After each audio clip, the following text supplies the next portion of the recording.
Saya ada sebuah pelajaran baru dan ini pertama kali saya berikan di gereja di sini dan nanti ada sambungan-sambungannya lagi. Saya berikan judul seri ini adalah The Builder, berarti ahli bangunan. Ahli bangunan itu berarti hidup kita terus dibangun sama Tuhan. Ada banyak sekali pewahyuan yang Tuhan berikan dan banyak sekali hal-hal yang luar biasa yang Alkitab tulis satu persatu. Ya, kalau Bapak Ibu punya waktu untuk mencatat, silakan mencatat, nanti di rumah dibaca ulang lagi. Kita buka sama-sama Ibrani pasal yang ketiga, ayat yang keempat. Saya berikan beberapa ayat supaya mengerti alurnya, ikuti perlahan-lahan. Ibrani pasal yang ketiga, ayat yang keempat. Sebab setiap rumah dibangun oleh seorang ahli bangunan. Dan kemudian ini yang dahsyat. Tetapi ahli bangunan segala sesuatu ialah Allah. Wow. Saya tinggal di sebuah rumah yang sangat tua. Rumah saya yang saya diami adalah rumah bekas rumah orang tua saya. Selesai didirikan di tahun 75. Jadi sudah biasa kalau kami di musim-musim hujan ngalami kebocoran-kebocoran. Dan biasanya di tempat yang sama itu lagi. Udah dibetulin, nanti awal-awal musim hujan oke. Kemarin sebelum saya berangkat tiba-tiba Mbak di rumah lagi karena lagi hujan keras di Jakarta. Pak, bocor. Saya nengok, ya tempatnya sama lagi. Selalu ada masalah di situ. Jadi apapun yang dibangun manusia itu sebabnya Mazmur 127. Mazmur 127 ayat yang pertama mengatakan begini. Jikalau bukan Tuhan yang membangun rumah, ya, sia-sialah usaha orang yang membangunnya. Jikalau bukan Tuhan yang mengawal kota, sia-sialah pengawal berjaga-jaga. Jadi kalau bukan Tuhan yang bangun, sia-sia kehidupan ini. Setiap hidup itu pada awalnya sudah di frame, bahasa Inggrisnya, sudah dibangun sama Tuhan. Ada satu titik di mana kita ini, dia akan ketuk, kemudian dia akan tanya sama kita, mau nggak saya teruskan pembangunannya, gitu loh. Jadi pada awalnya ketika kita dibentuk itu, kita dikatakan di Ibrani pasal yang ke-11 ayat yang ketiga dikatakan begini. Ibrani pasal yang ke-11 ayat yang ketiga. Karena iman kita mengerti bahwa alam semesta ini telah dijadikan oleh firman Allah. Jadi dibangunnya tuh lewat firman. Semennya, betonnya tuh firman Tuhan. Ya. Sehingga apa yang kita lihat telah terjadi. Apa yang kita lihat hari ini telah terjadi. Dari apa yang tidak dapat kita lihat, sudah di frame, sudah diciptakan lewat firman-Nya. Itu sebabnya kita pernah bahas firman di sini. Ketika Kejadian 1 ayat 11, ayat 20, ayat 24. Ketika Tuhan menciptakan misalnya tumbuh-tumbuhan, ikan, binatang melata. Itu Tuhan berfirman kepada sebuah unsur. Dan Tuhan menjadikan unsur itu sebuah sumber, subsumber daripada apa yang dia ciptakan. Jadi misalnya gini, dia ciptakan tumbuh-tumbuhan, dia berfirman kepada tanah. Sehingga tanah menjadi sumber daripada tumbuh-tumbuhan. Ketika tumbuh-tumbuhan dicabut dari sumbernya, mati. Ketika Tuhan menciptakan ikan, Tuhan berfirman kepada air. Kejadian 1 ayat 20. Let the water produce, bahasa Inggrisnya. Ketika ikan dipisahkan dari sumbernya, yaitu air, mati. Kejadian 1 ayat 24. Tuhan menciptakan binatang melata, binatang liar. Tuhan berfirman kepada bumi. Tuhan menjadikan bumi sumber daripada binatang ini. Ketika binatang-binatang ini dipisahkan dari habitatnya, mati. Ayat 26. Ketika Tuhan menciptakan kita semuanya, dia tidak pernah berfirman kepada tanah, kepada air, kepada bumi. Dia berfirman kepada dirinya sendiri. Let us make man. Baiklah kita menjadikan manusia. Baiklah siapa? Kita. Allah Tritunggal. Menciptakan manusia. Itu sebabnya sumber daripada kita adalah Tuhan. Bahan bakunya debu dan tanah. Ya. Nah kemudian kita didirikan di atas dia. Nah yang tadinya tidak ada jadi ada. Ini tadinya semua kita nih gak ada. Di frame sama Tuhan. Di kedalaman. Kalau Alkitab katakan bisa di dalam kedalaman bumi yang manusia tidak lihat. Di frame. Bumi ini dijadikan sama dia. Kita semuanya dijadikan, didirikan, dibangun sama dia. Bahkan kalau kita pelajari bahasa aslinya, bagaimana wanita dibangun di atas pria, pria dijadikan dari debu tanah dan seterusnya. Ya, luar biasa pewahyuannya, dalamnya dahsyat. Nah kemudian di dalam satu titik, dia kemudian mulai ajarkan kepada manusia. Ingat ya, bahwa sekarang hidupmu adalah bait Allah. Yang tadinya semuanya serba fisik, sekarang dimasukin ke sini. Kita udah belajar itu berkali-kali. Dia mulai katakan, sekarang biarkan aku yang bangun baitku, yaitu adalah diri kita semua. Nah di titik ini, dia akan ketuk setiap pintu. Karena di titik ini, dia tidak akan paksa manusia. Karena manusia diberikan kebebasan untuk memilih. Dia tidak akan paksa kita. Itu sebabnya dia mengetuk, dia berdiri dan mengetuk pintu. Setiap kita, dia akan katakan begini, mau gak saya bangun hidupmu? Mau gak saya bangun hidupmu? Mazmur 139 ayat 15, itu mengatakan begini. Mazmur 139 ayat 15. Tulang-tulangku tidak terlindung bagimu. Ketika aku dijadikan di tempat yang tersembunyi, dan aku direkam di bagian-bagian bumi yang paling bawah. Jika kita ini, yang sudah dibangun, didirikan, frame-nya hidup ini sama Tuhan.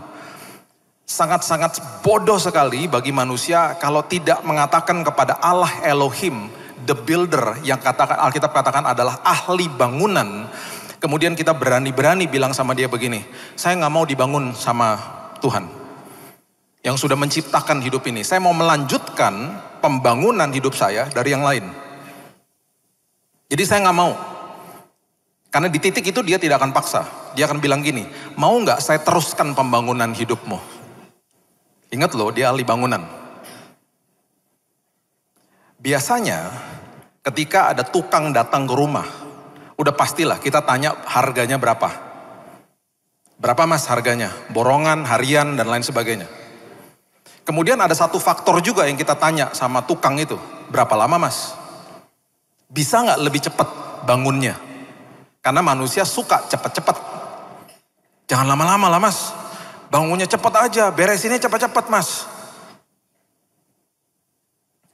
Perhatikan prinsip ini. Matius pasal yang ke-7, ayat yang ke-24. Matius pasal yang ke-7, ayat yang ke-24. Setiap orang yang mendengar perkataanku. Dia ketuk, kemudian kita bilang, yes Lord. Aku mau dibangun. Semennya, betonnya, firman Tuhan. Dan melakukannya, mendengar firmanku dan melakukannya. Itu betonnya, itu semennya. Ia sama dengan orang yang bijaksana yang mendirikan rumahnya di atas batu. Jadi ketika kita katakan, yes Tuhan saya mau dibangun sama ahli bangunannya. Itu berarti rumah kita, hidup kita ini, bait Allah yang kudus yaitu hidup kita, didirikan di atas batu. Ayat 26. Kontranya, ayat 26. Setiap orang yang mendengar perkataanku itu, udah mendengar, udah tahu nih ada firman Tuhan, dikasih tahu, mau gak saya bangun? Dan tidak melakukannya. Gak mau deh, karena lama, prosesnya lama, saya gak mau. Saya mau cari ahli bangunan yang lain aja. Gak mau Tuhan, yang lain aja, ahli bangunan yang lain. Ia sama dengan orang yang bodoh, yang mendirikan rumahnya di atas pasir. Cepat selesainya. Cepat. Dua-duanya yang di atas batu sama di atas pasir, dua-duanya akan diterpa badai. Sama, diterpa badai. Itu sebabnya ayat yang ke-25 mengatakan begini. Kemudian turunlah hujan. Habis hujan, kemudian datang banjir. Tekanan dari atas, tekanan dari bawah, lalu angin dari samping kanan kiri. Atas, bawah, kanan, kiri. Wah, seluruhnya udah. Hujan, banjir, angin. Melanda rumah itu. Rumah yang mana? Didirikan di atas batu. Tetapi rumah itu tidak rubuh. Sebab didirikan di atas batu. Karena berarti hidupnya bilang begini sama Tuhan. Yes Tuhan, saya mendengar dan saya mau melakukan firman-Mu. Hari lepas hari. Makanya Paulus mengatakan begini di Roma pasal yang kelima ketika dia mengajarkan tentang sebuah pengharapan. Dia ngajarin begini. Kesengsaraan hidup pasti ada. Kesulitan hidup pasti ada. Sekarang yang kamu bisa kontrol satu-satunya adalah kamu tekun. Tekun dengar firman, tekun belajar firman, tekun memperkatakan firman, tekun melakukan firman. Itu maksudnya. Nanti kalau kamu terus lakukan ini, hidupmu akan tahan uji. Tahan uji itu bicara soal karakter, bahasa Inggrisnya character. It will produce character. Karakter yang tahan uji. Tahan uji itu buah daripada kita mendengar dan melakukan firman. Kita sedang membiarkan Tuhan membangun rumah hidup kita ini dengan semen baja firman Tuhan, batu di bawahnya. Dan ketika nanti ada badai, ada hujan, ada banjir, ada angin, firman Tuhan dengan jelas mengatakan karakter itu, tahan uji itu akan memproduce pengharapan. Kita yang berdiam di dalamnya, kita akan bilang ini, oh tenang aja. Pengharapan di dalam Tuhan tidak pernah mengecewakan. Walaupun badai datang dari segala sisi, aku tetap kokoh. Pengharapan langsung. Pengharapan bukan sesuatu perasaan yang di switch on sama off, bukan. Dia adalah buah daripada sebuah ketekunan, daripada sebuah respon manusia kepada Tuhan. Ya Tuhan, aku mau dibangun sama Tuhan. Aku mau melakukan firman Tuhan. Walaupun mungkin kata dunia bodoh. Walaupun mungkin secara pikiran manusia bodoh. 1 Korintus 2 ayat 14 mengatakan apa? Firman yang tidak kita mengerti akan menjadi kebodohan bagi kita. Karena firman Tuhan selalu bertentangan dengan nilai dunia. Tetapi kita bilang begini, nggak peduli Tuhan. Walaupun mungkin dunia mengatakan saya bodoh dan lain sebagainya. Enggak, saya tetap akan lakukan firman-Mu. Ayat 27... Matius pasal yang ke-7, satu hal yang luar biasa terjadi adalah ketika rumah itu didirikan di atas pasir, kemudian turunlah hujan, datanglah banjir dan angin, sama, dua-duanya ngalamin hal yang persis sama, melanda rumah itu. Yang terjadi apa? Rubuh rumahnya. Bukan sekedar rubuh, hebat kerusakannya. Itu Alkitab sedang memberitahu bahwa pemulihannya nanti bisa lama. Kalau kamu mengambil keputusan seperti itu, hebat kerusakannya nanti. Nah tadi kita baca Ibrani pasal yang ketiga ya. Yang dikatakan bahwa Tuhan itu adalah ahli bangunan. Di bawahnya Ibrani 3 ayat yang ke-7 itu dikasih tahu bahwa orang-orang yang menolak dibangun sama Tuhan itu adalah orang-orang yang mengeraskan hati. Wow. Orang yang menolak dibangun hidupnya sama Tuhan, itu adalah orang yang mengeraskan hati. Udah denger, gak mau lakukan. Ibrani 3 ayat yang ke-7 sampai 9 mengatakan begini. Ibrani 3 ayat 7. Sebab itu seperti yang dikatakan Roh Kudus, pada hari ini jika kamu mendengar suaranya. Mendengar suaranya. Tadi firman Tuhan katakan apa? Lakukan. Itu seperti didirikan di atas batu. Jangan keraskan hatimu. Jangan sampai engkau gak lakukan firman ini. Jangan keraskan hatimu. Seperti dalam kegeraman pada waktu pencobaan di padang gurun. Penulis Ibrani ini sedang memberitahu kepada kita yang terjadi sama bangsa Israel pada waktu itu. Itu sebabnya dia menggunakan kalimat-kalimat yang mengacu kepada perjanjian lama. Di mana nenek moyangmu ayat 9 mencobai aku dengan jalan menguji aku. Sekalipun mereka melihat perbuatan-perbuatanku 40 tahun lamanya. Karena mengeraskan hati, generasi pertama gak boleh masuk tanah perjanjian. Dan akhirnya generasi berikutnya ketika mereka mau masuk ke dalam tanah perjanjian, mereka harus disunat dulu di tanah Gilgal. Karena Alkitab mengatakan mereka masih punya celah Mesir. Celah Mesir itu berarti mereka masih dapat pengertian-pengertian yang salah dari orang tua mereka. Kenapa Tuhan mau menghilangkan celah Mesir itu? Karena selama itu, mereka itu selama 40 tahun dimanja sama Tuhan, dikasih roti mana. Kita sudah tahu, kita sudah sering membaca, tanah perjanjian itu penuh dan syarat dengan buah-buah yang begitu besar, sampai harus digandar, firman Tuhan katakan harus dipikul, susu dan madu dan lain sebagainya. Alkitab mengatakan dengan jelas, ketika mereka masuk ke dalam tanah perjanjian, Tuhan mau mereka mengelola tanah itu. 40 tahun mereka gak ngerti mengelola, hanya dimanja sama Tuhan, dikasih pemeliharaan Tuhan, tapi hidupnya gak pernah naik-naik, segitu aja. Makanya generasi pertama gak boleh masuk.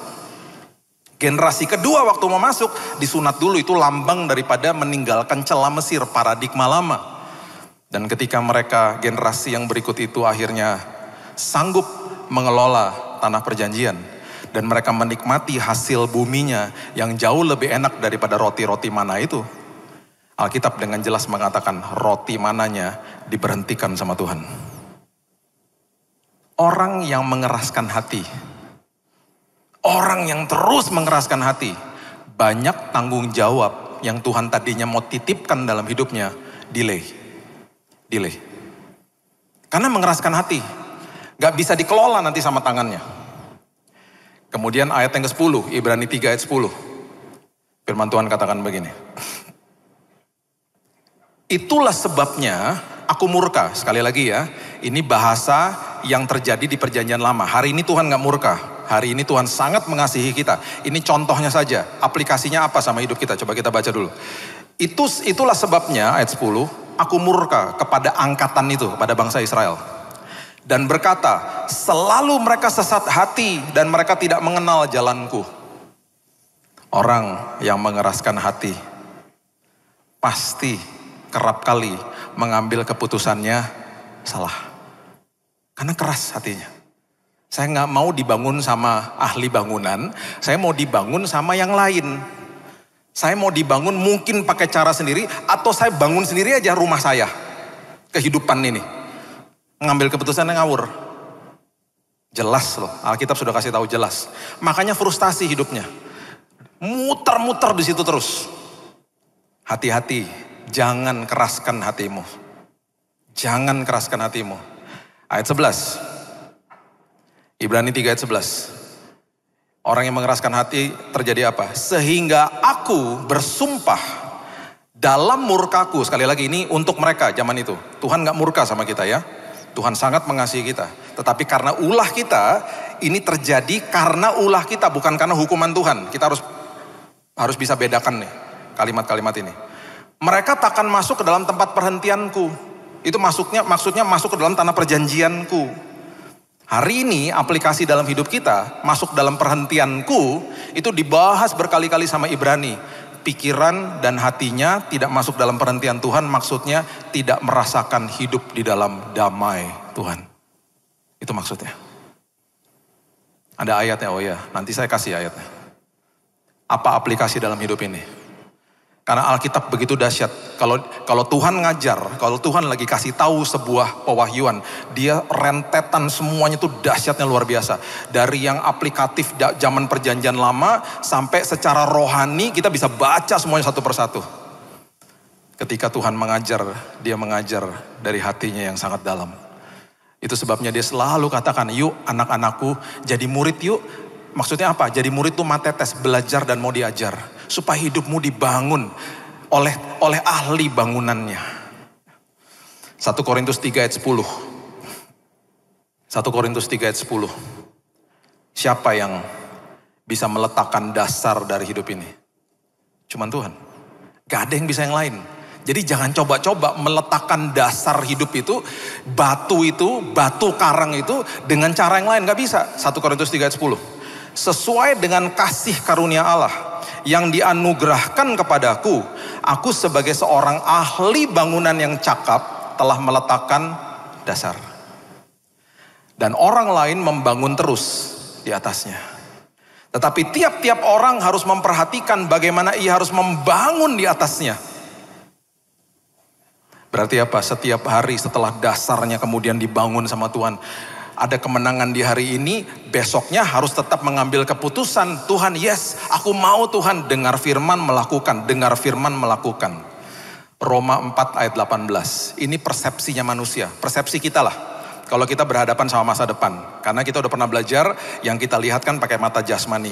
Jadi seolah-olah, ini persepsinya manusia ya. Seolah-olah kalau saya diperhadapkan sama masalah kehidupan ini, seolah-olah hidup ini gak ada dasar untuk berharap loh. Itu loh. Mau berharap dari mana Tuhan? Ini penyakit besar, penyakitnya kronis Tuhan, akut. Ini masalah pelik Tuhan dan lain sebagainya. Seolah-olah gak ada dasarnya. Itu sebabnya Roma 4 ayat 18 mengatakan begini. Sebab sekalipun tidak ada dasar untuk berharap. Namun Abraham berharap juga dan percaya. Ini persepsinya manusia. Seolah-olah seperti gak ada dasar untuk berharap. Tetapi aku berharap juga lah Tuhan. Aku percaya sama Tuhan. Aku pokoknya mau dengar, mau lakukan firman. Bahwa ia akan menjadi bapa banyak bangsa menurut yang telah difirmankan. Demikianlah banyaknya nanti keturunanmu. Itu persepsinya manusia toh. Lihat persepsinya Tuhan. Apa yang Tuhan janjikan buat masa depan kita. Ibrani pasal yang ke-11 ayat yang ke-10. Ibrani pasal yang ke-11 ayat yang ke-10. Sebab ia menanti-nantikan kota. Sebab Abraham, ini Abraham ya. Ini orang yang sama. Waktu dia melihat janji Tuhan, seolah-olah gak ada dasarnya. Dasarnya apa untuk berharap? Saya udah tua, katanya harus punya anak, nanti akan punya keturunan besar. Gimana caranya? Ya banyak pertanyaan. Dia harus pergi dari kota Ur, Mesopotamia, ke arah tanah perjanjian. Gak dikasih tahu kota yang ia tujui, cuma dikasih tahu arahnya tok gitu. Bingung dia. Jadi sebab ia menanti-nantikan kota, perhatikan ini, yang mempunyai dasar. Berarti apa? Bukan sekedar hidup kita saja, masa depan kita sudah dibangun sama Tuhan. Yang direncanakan dan dibangun oleh Allah. Wow. Seolah-olah gak ada dasar untuk berharap. Di sisinya Tuhan, tenang nak. Bahkan di hari Senin besok, kamu belum masuk hari Senin besok loh. Aku sudah ada di hari Senin besok, membangun hari yang indah buat dirimu. Itu kata Tuhan. Itu sebabnya banyak orang yang seperti saya katakan tadi, bertanya sama si ahli bangunan, berapa lama? Kalau Tuhan, dia akan kasih tahu gini, sedikit demi sedikit ya nak bangunnya, prosesnya. Oh banyak orang menolak, gak mau kalau sedikit demi sedikit. Lama amat. Coba lihat pewahyuan ini. Ulangan pasal yang ke-7 ayat 22. Ulangan pasal yang ke-7 ayat 22. Ini ya, ayat-ayat seperti begini ya, yang membuat saya tuh bergairah sama firman Tuhan. Terkesima sama firman Tuhan. Betapa dahsyatnya Tuhan kalau dia udah mulai sebuah pengajaran kepada anak-anaknya. Ini dari ulangan loh. Dari zaman-zaman itu, zaman yang sangat lama sekali. Ulangan 7 ayat 22. Tuhan Allahmu akan menghalau bangsa-bangsa ini dari hadapanmu. Maksudnya ya, Tuhan lagi bicara sama bangsa Israel. Tuhan akan menghalau musuhmu sedikit demi sedikit. Kenapa? Engkau tidak boleh membinasakan mereka dengan segera. Supaya jangan binatang hutan menjadi terlalu banyak melebihi engkau. Maksudnya apa? Gini, Tuhan bilang begini, kalau kamu menumpas musuh-musuhmu, tenang, aku sudah memberikan mereka ke dalam tanganmu, tenang. Jangan cepat-cepat. Maksudnya apa? Kalau kamu menumpas mereka secara cepat, kamu nanti gak punya waktu untuk mengubur jenazah-jenazah musuh-musuhmu. Yang terjadi adalah binatang buas, binatang hutan, the beast of the field, bahasa Inggrisnya, akan keluar dari tempat persembunyiannya karena mereka karnivora. Mereka mulai memangsa jenazah-jenazah itu. Dan karena jumlahnya banyak, mereka bisa membahayakan dirimu. Makanya kan firman Tuhan bilang apa? Aku sudah membangun masa depanmu dengan dasar yang mulia. Dan aku tahu Apa yang menjadi bahaya di depanmu? Kalimat the beast of the field itu secara alam rohani tercatat di Kejadian 3 ayat pertama. Coba lihat. Kejadian 3 ayat pertama. Kejadian 3 ayat pertama. Adapun ular ya yang mencobai manusia, akhirnya manusia berhasil dijatuhkan ke dalam dosa. Ular ini adalah lambang daripada Lucifer. Ialah yang paling cerdik dari segala binatang di darat yang dijadikan oleh Tuhan Allah.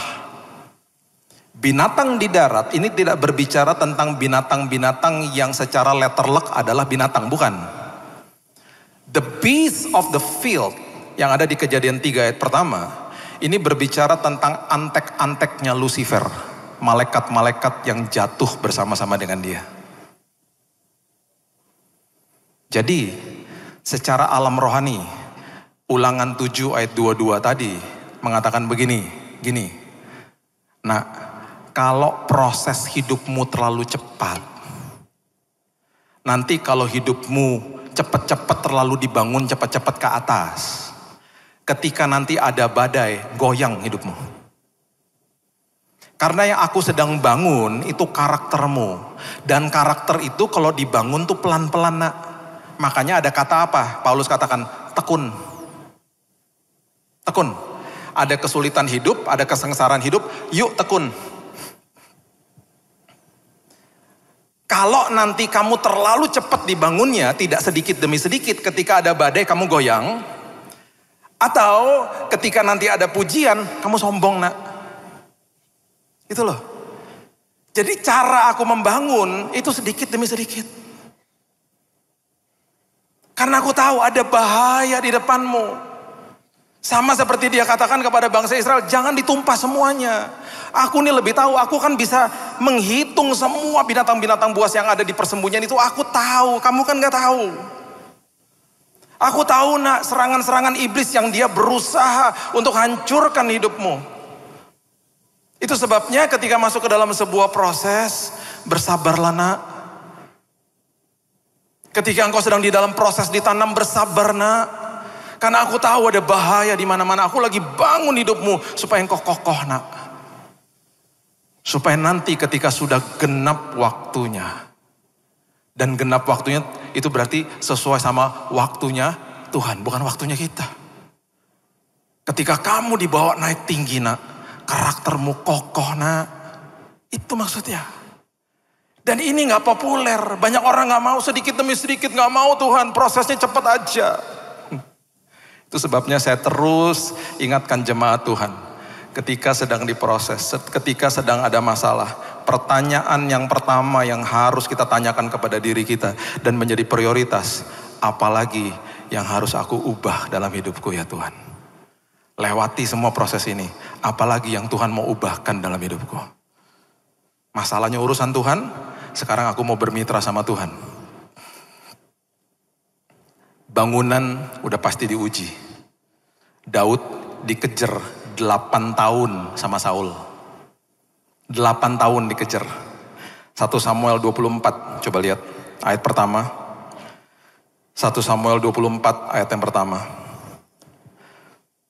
Ketika Saul pulang sesudah memburu orang Filistin itu, diberitahukannya kepadanya, ketahuilah Daud tuh ada di padang gurun En-Gedi. Dia lagi lari ke sana. Kejar aja. Ayat berikutnya. Ya.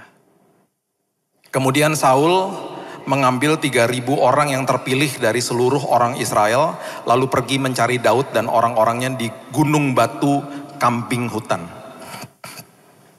Ia sampai ke kandang-kandang domba di tepi jalan, di sana ada gua dan Saul masuk ke dalamnya untuk membuang hajat. Kok bisa ya?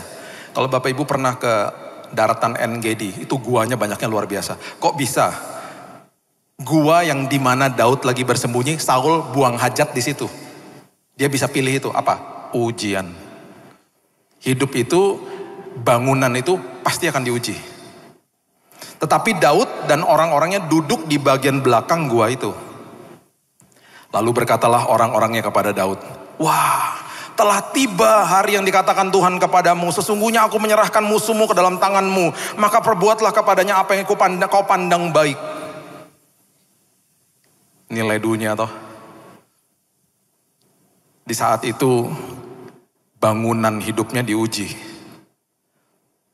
Dan ketika Daud bangun, lalu memotong punca jubah Saul dengan diam-diam. Ini ada kemungkinan dicopot jubahnya ketika dia buang hajat. Dipotong, jadi bukti. Kemudian berdebar-debar hati Daud, ayat berikutnya. Karena ia telah memotong punca Saul. Lalu berkatalah ia kepada orang-orangnya, dijauhkan Tuhanlah kiranya daripadaku untuk melakukan hal yang demikian kepada Tuanku. Kepada orang yang diurapi Tuhan, yakni menjamah dia, sebab dialah yang diurapi Tuhan. Dan Daud mencegah orang-orangnya dengan perkataan itu, ia tidak mengizinkan mereka bangkit menyerang Saul, sementara Saul telah bangun meninggalkan gua itu dan hendak melanjutkan perjalanannya. Ayat berikut ini adalah ayat yang betul-betul memalukan Saul.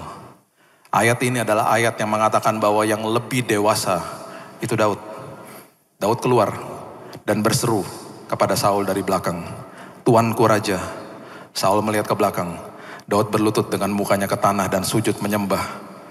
Dan Daud mengatakan ini kepada Saul, "Mengapa engkau mendengarkan perkataan orang-orang yang mengatakan sesungguhnya Daud mengikhtiarkan celakamu?" Bangunannya diuji, dia lulus. Daudnya lulus. Selalu akan diuji. Bangunan itu ketika sudah didirikan akan diuji. Di situ kita akan tahu, wow, ternyata aku betul-betul tahan uji. Terima kasih Tuhan buat proses yang memang agak lama, yang seturut dengan waktu Tuhan. Dan yang terakhir, di dalam prinsip ini sebagai ahli bangunan, setiap kali dia bangun masa depan kita, itu tidak seperti tukang bangunan yang bangun rumah kita. Apa? Berisik. Rumah kalau dibangun berisik toh. Tok, tok, tok, tok. Wah, berisik pokoknya. Ketika Tuhan bangun, makanya dia katakan apa tadi di awal, kalau kita ikuti firman ini. Orang yang tidak mengeraskan hati akan masuk ke dalam perhentian Tuhan. Hatinya penuh dengan damai selagi ada proses. Perhatikan ini. 1 Raja-Raja 6 ayat 7. 1 Raja-Raja 6 ayat 7. Kembali, ini perjanjian lama yang ketika kita baca, itu merupakan sebuah metafor dari kehidupan rohani kita. Luar biasa. 1 Raja-Raja 6 ayat 7. Pada waktu rumah itu didirikan. Rumah apa? Bait Allah. Bait Allah siapa? Bait Allah Salomo. Indahnya luar biasa. Perhatikan ini. Dipakailah batu-batu yang telah disiapkan di penggalian. Oke. Sehingga tidak kedengaran palu atau kapak atau sesuatu perkakas besi pun selama pembangunan rumah itu. Kalau kita baca ini, kalau kita belajar sejarahnya, ternyata batu-batu yang membangun bait Allah Salomo itu dipahat, dikikis ya, kemudian dibentuk itu di penggalian. Penggalian itu di mana? Lebanon. Jauh dari Yerusalem. Jadi waktu mereka membangun bait Allah, tenang. Ini metafor loh. Ini sebuah pewahyuan yang terus Tuhan berikan di perjanjian lama. Kepada siapa? Kepada kita semuanya. Sekarang bait Allahnya siapa? Hidup kita toh. Jadi apa yang dilakukan pada saat itu? Batu-batu yang sudah dibentuk, diserahkan kepada mereka, diangkut, ditransport pada saat itu. Itu logistiknya mengerikan. Setelah disampai ke Yerusalem, hanya disusun sama mereka. Gak berisik. Tuhan kalau bangun masa depan kita, Dia mau kitanya tenang. Karena semua peperangan rohani, semua yang dilakukan, itu kita gak dengar. Karena itu adalah Tuhan yang lakukan. Kita diminta berdiam diri. And know that I am God. Dahsyat.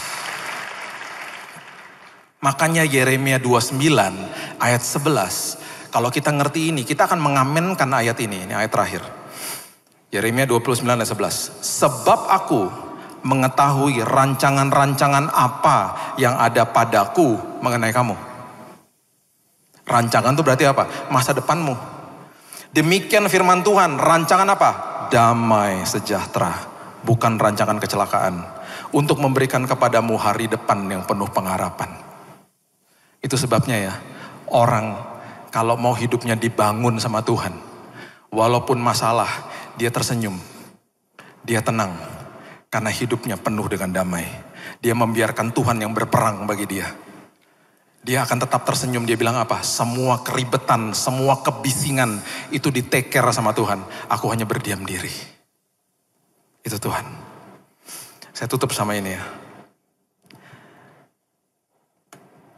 Kesaksian saya sembuh tuh layernya terlalu banyak. Jadi saya, ya gitulah, saya harus bagiannya pelan-pelan satu-satu gitu ya. Jadi gini, saya ini udah sembuh.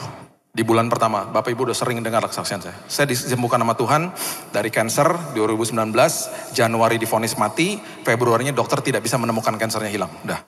Tapi perawatan tetap berjalan. Setiap kali ada perawatan dan di kemo, itu udah pasti leukosit, kalau di sini ada dokter pasti tahu, leukosit atau darah putih saya jeblok turun. Karena itu dibom. Masukin kemo, dibom, leukositnya turun semuanya. Karena ikutan kena. Di saat itu, saya ini biasanya masuk ke dalam kondisi yang potensi besar bisa kritis. Karena pertahanan tubuhnya nggak ada. Oke, nggak ada. Nah, udah nih. Round pertama selesai. Round kedua, round ketiga sampai keempat. Yang udah mau keempat, saya bilang gini sama Tuhan, Tuhan udah dong. Katanya udah sembuh, udah dong Tuhan. Keluar aja dari rumah sakit. Bahkan saya ngomong sama dokternya, dok keluar aja ya dok dari rumah sakit. Jangan, ini terakhir loh Pak, jangan keluar-keluar dulu. Saya rasa oke kok, saya bilang gitu.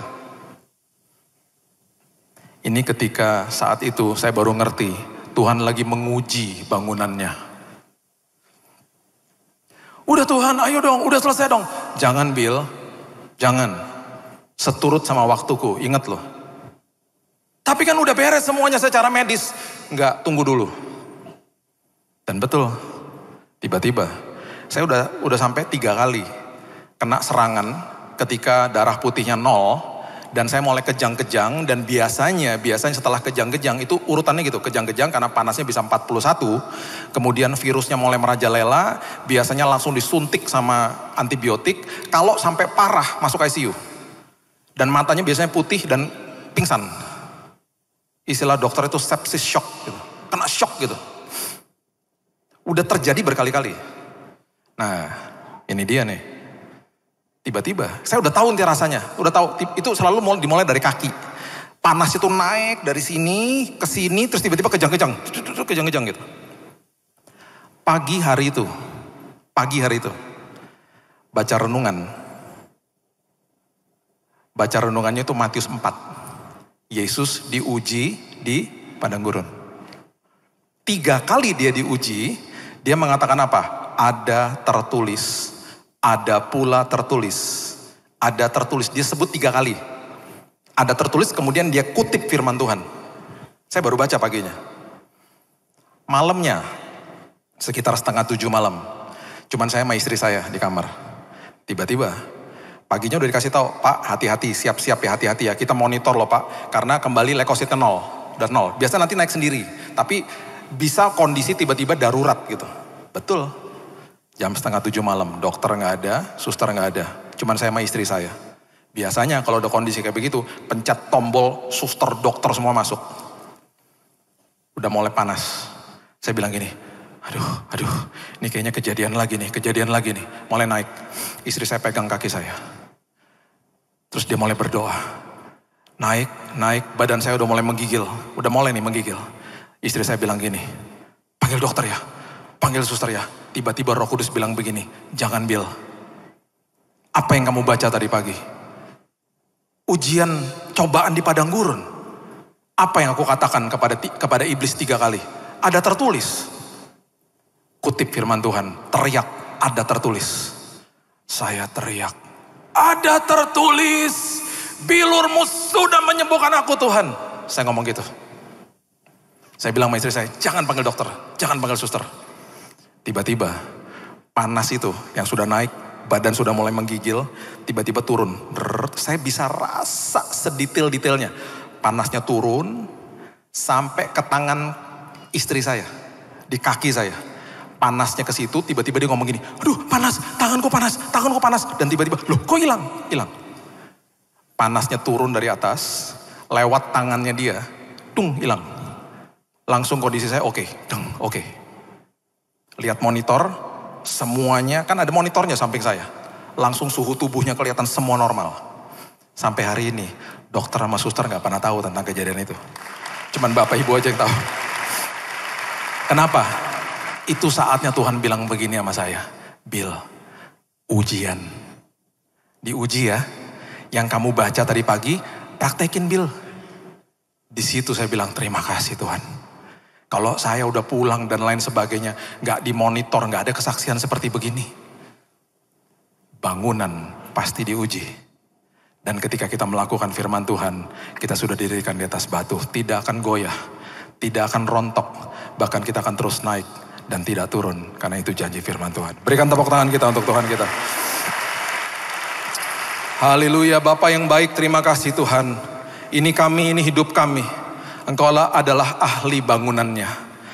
Kami mau dibangun sama Tuhan. Hidup kami serahkan kepada Tuhan. Kami mau membuka pintu ketika Engkau mengetuk. Dan kami mau mengatakan, yes Lord. Biarlah Engkau yang mendirikan hidup kami. Membangun hidup kami. Meletakkan dasarnya. Dan bahkan beton, besi. Itu adalah firman Tuhan yang terus mengokohkan hidup kami. Dan ketika nanti ada hujan, ada badai, ada angin, ada banjir. Kami tetap teguh Tuhan. Karena karakter kami jadi karakter yang tahan uji. Tuhan meteraikan firman ini. Dan kami begitu mengucap syukur. Karena apapun yang kami sedang lewati hari ini, damai sejahtera telah ditinggalkan sama Tuhan. Semua peperangan kami di dalam tangan Tuhan. Kami duduk tenang dan menikmati hasil bangunan yang luar biasa. Masa depan kami cerah, masa depan kami luar biasa karena Tuhan yang membangunnya. Kuserahkan hidup kami dalam tangan Tuhan. Dan hidup kami pasti penuh kesaksian. Di dalam nama Tuhan Yesus kami sudah berdoa dan mengucap syukur. Kita sama-sama katakan amin. Tuhan berkati.